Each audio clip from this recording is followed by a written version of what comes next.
So I'm hunting in Maine for bear, and tomorrow night we're going to have lobster and clams. Lobster and clams on the bear hunt. It needs work. My accent needs work.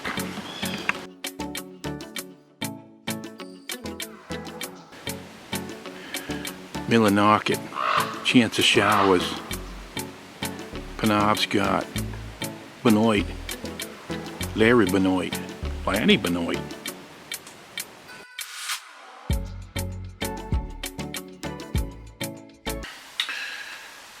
There are times when I look at some footage and I go, I really don't want to put this on YouTube.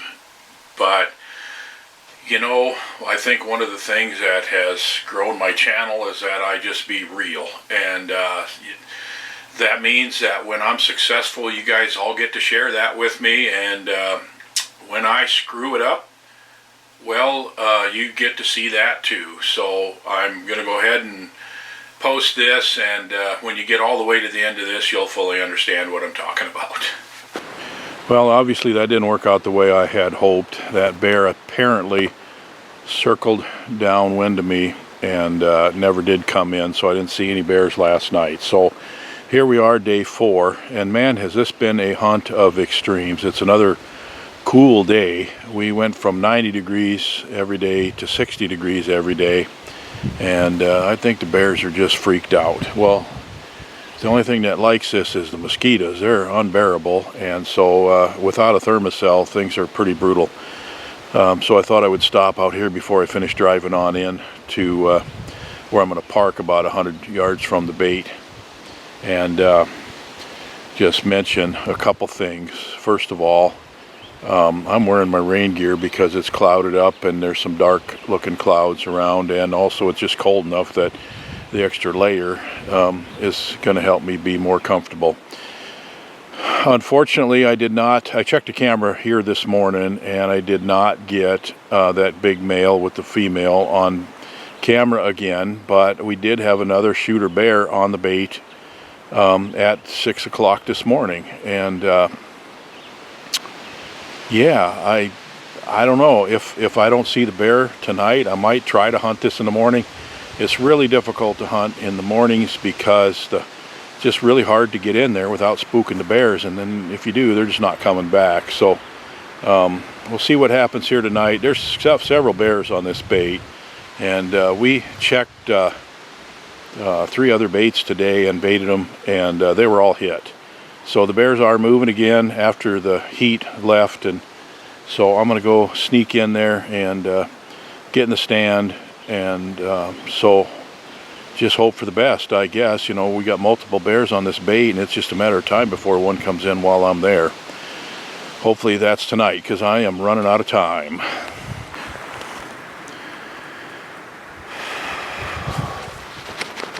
Alright, I'm settled in the stand here. Got pretty warm walking in here, but it's cool, and I got chilled last night, so I'm glad that I brought extra clothes tonight.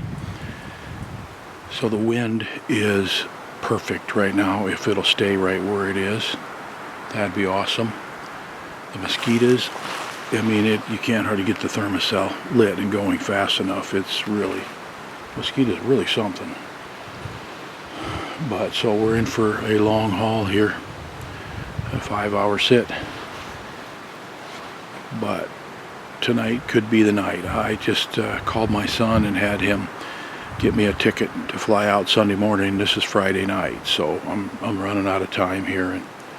And if you didn't know, one of my sons is an airline pilot, and so I get a discount on flights, but he has to purchase them at the parent rate. So I have him buy the tickets for me, and I just had him buy a ticket to get me here, and then I told him I'd let him know when I need to leave. And so I got to leave Sunday morning one way or another, and hopefully it's with a filled bear tag. So, you know, it's a long sit, but it's one of the things that I enjoy about bear hunting over bait is being in the woods and just watching the critters and listening to the birds and just relaxing. It's something that we all need, and especially have pretty stressful periods in my life, and I'm just coming off of one of them where it's very, very stressful. So it's really, really good to be in the woods.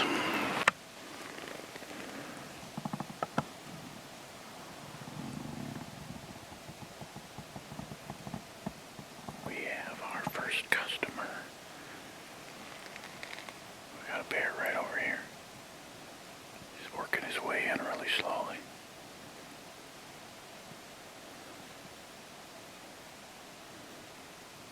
Looks pretty small.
Man, he wants to so bad.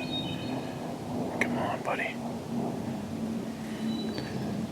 It's not a bear I want to shoot, but it sure would be nice to have him at the bait for distraction and confidence.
Gosh, it's so dark.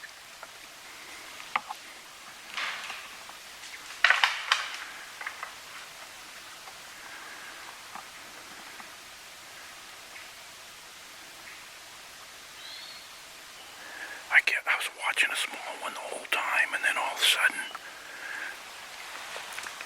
it started looking bigger to me, and it was sitting up there. It would just sit up there and look at the bait. And I'm like, man, it looks bigger when it's sitting there like that. And then it started moving towards the bait. I'm like, that's a different bear. That's actually a little bit bigger bear. So it came in, and it's like literally 2 minutes left of legal shooting light. Well, I don't know if I got camera light enough to see it or not, but I think it made a good shot on it. I got the pin on it. That's got to be the latest I've ever shot a bear. I mean, it was literally...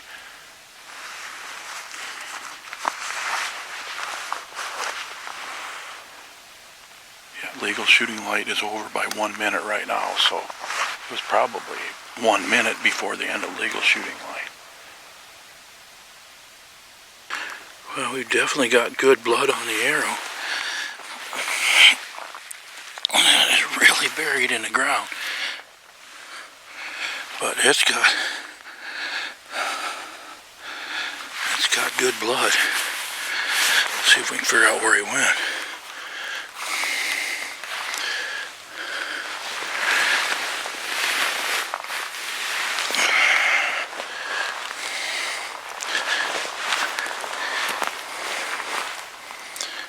I couldn't really tell which direction he went.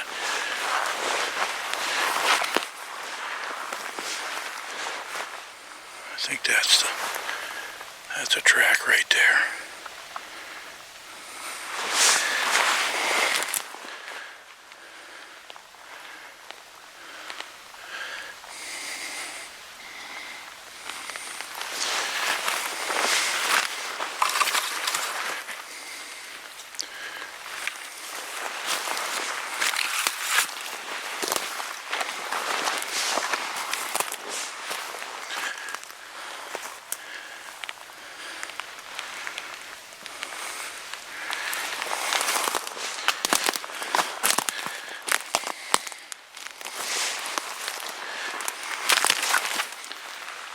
There's blood.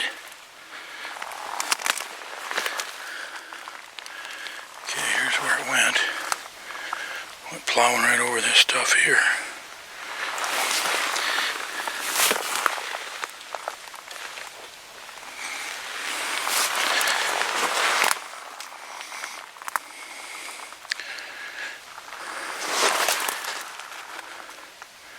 Jeepers, there should be more blood on this.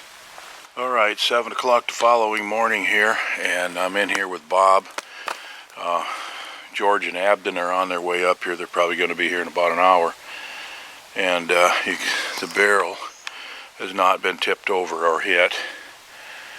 So we're going to see if we can find some blood, and we really analyzed the footage pretty good, and it looked like the hit was a little bit high.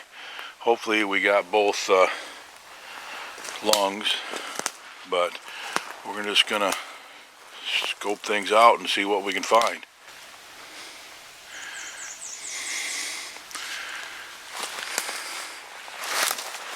That crash sound sounded more over that way though, didn't it? It kind of sounded about where we're at now, up in this area, about where I'm at.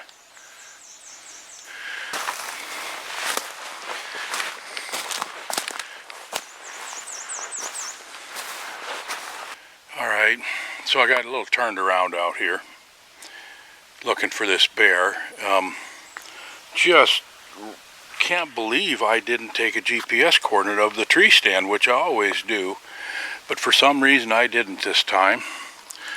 So I started hollering for Bob, and he can't hear very well, and I didn't answer. So I thought, well, there's a road just probably less than a quarter mile away, the road we came in on. I'll just get my GPS out, find that road, walk out to the road. So as you can see, I crossed that road and there's no road. So I guess I'm gonna have to go back to where I turned the GPS on and see if I can work my way back to the stand. I'm really kicking myself for not marking the stand on my GPS. I just always do that, and for some reason I forgot. But alright. Yeah, I just really have no idea where I'm at right now. I haven't had this happen to me since I was a kid, so stay tuned, I guess. You gotta be kidding me. You turned around right there, Barney. Seriously, I walked within 15 yards of that thing. Congratulations. He's not the one you thought you shot. Oh my gosh. No, he's not. You got one anyway. Holy cow. Talk about ground shrinkage. Shoot. Jeez. Congratulations. You turned around right over there. There's not a drop of blood the whole way. Thank you, man. Yeah. Appreciate it. Yeah, thanks for coming. Jeez. I walked a mile. We went Yeah, that's a half 100. mile up that way and onto the road. That's maybe 100 pounds tops. Smoked it though. Nothing wrong with that shot. No. Okay, They so said they barely believed Actually, That's incredible. if I didn't have him in a taxidermy, that's actually a size I would like to have done. yeah, that's a rug. Those are.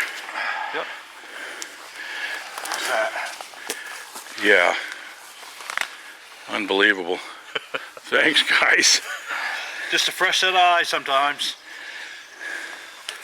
All right.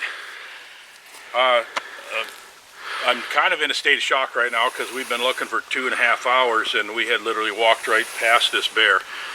And so it's not the bear that I thought I shot. There was a bigger bear, and I thought it was the bigger one that came to the bait right at last light. And I guess that's a good lesson for me to, you know, I thought there was 2 bears, and one of them was quite a bit bigger than this, and I thought I shot the bigger one, but hey, I'll just say that the smaller ones they're harder to hit, you know. Yes. There's a guy that George knows that's going to be pretty happy to have the meat, and we'll donate the hide also, because I got to fly out tomorrow. But I had a ball here. We had horrible conditions, and George still put me on the bear, and I'll show you a short video here. If Abden can get me a video of his bear last night, I'll put that on here so you can see that too. But man, we got turned around out here. We were looking for a long time, and George come out here and walked right to it in the first 10 minutes, so I guess it pays to have an Indian guide, huh? That's right. Sniff them out. All right. Thanks a lot, guys. Really appreciate it. Yeah. Just really met some cool people, and had lobster and clams and shot a bear. And Moxie. And what? And Moxie. And had Moxie, yeah. you got to come to Maine to have Moxie. So. All right, we're heading for the truck. The skidder's on the way. George is a big man. Well, I'm back in Bangor, waiting for a tomorrow morning flight. I'm in a motel. I got a cab called for 5:30 in the morning to get to the airport in time for a fairly early flight, and I'll get home tomorrow afternoon. My wife's picking me up at the Minneapolis airport. So I thought I'd just take a couple of minutes here real briefly to break down this hunt and a couple of things that I think you'd be interested in. First of all, I really learned to like George. You know, he's really ambitious and works hard, and he was faced with really, really tough conditions. I mean, this is the most extreme conditions I've ever hunted in, where literally it was, I mean, sweat running off my face the first 2 days and shivering the third day, and then the fourth night I put on my rain gear just so I could cover up enough to keep warm on stand. So the bear movement reflected that. They just were not cooperating. There was a little bit at night, and but you know, the hunters just weren't shooting bears. It's really extremely tough conditions. So it's also the smallest bear I've ever shot, and it's a male bear, but it was last year's cub, so it's like a 1.5 year old bear. It was pretty shocking when I walked up to it, because that's not the bear that I thought that I shot. And just to help you understand a little bit, you know, I've bear hunted a lot, and you'd think a guy wouldn't make that mistake.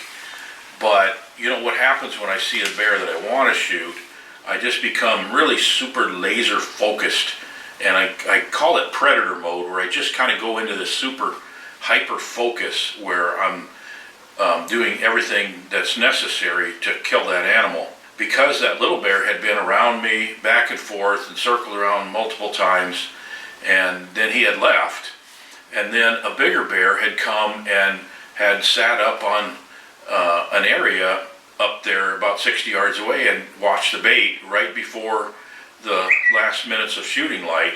You know, I'm like, okay, that's a bear that I would shoot, and I think it was a bear that I had on camera at about 6 o'clock that morning. So when that bear disappeared from that spot, I thought, okay, he's coming to the bait, and within a couple of minutes, and as shooting light is ticking down, less than 5 minutes of legal shooting light left, and then the bear stepped out at the barrel, and there's no way you would have convinced me that it was the smaller bear that had come back. You know, I just waited for a broadside shot, took the shot. Turns out the shot was perfect. The bear went less than 50 yards and piled up.